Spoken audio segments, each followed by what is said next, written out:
नमस्कार मित्रांनो, आज एक प्रश्न पाहणार आहोत ज्ञान शोधामध्ये। तुम्ही चॅनलवरती नवीन असाल तर व्हिडिओला लाईक करा, चॅनल सबस्क्राईब करा। हनुमानाचा जन्म कुठे झाला?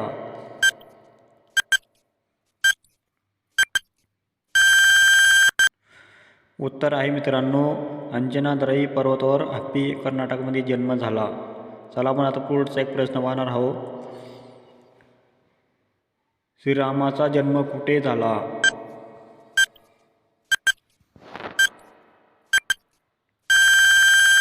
उत्तर आहे मित्रांनो, अयोध्यामध्ये श्रीरामाचा जन्म झाला। चला मित्रांनो, 3 नंबरचा एक प्रश्न पाहणार आहोत। गणपतीचे जन्मस्थान कुठे आहे?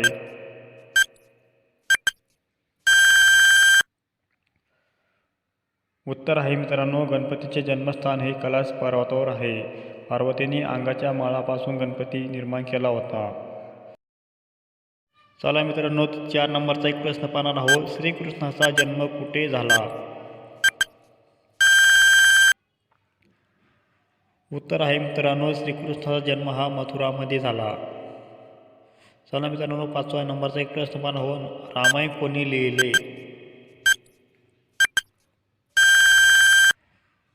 उत्तर आहे मित्रांनो, वाल्मिकी ऋषीने रामायण लिहिले।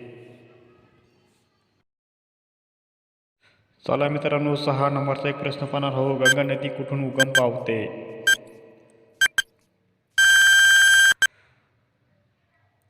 उत्तर आहे मित्रांनो, गंगोत्रीतून गंगा नदी उगम पावते।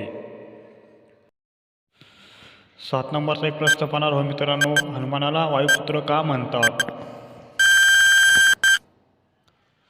उत्तर आहे मित्रांनो, वासुदेवाच्या आशीर्वादामुळे हनुमानाला वायुपुत्र असे म्हणतात। असे दररोजचे नवीन व्हिडिओ पाहण्यासाठी आमचे चॅनल सबस्क्राईब करा। ज्ञानाचा शोध. धन्यवाद।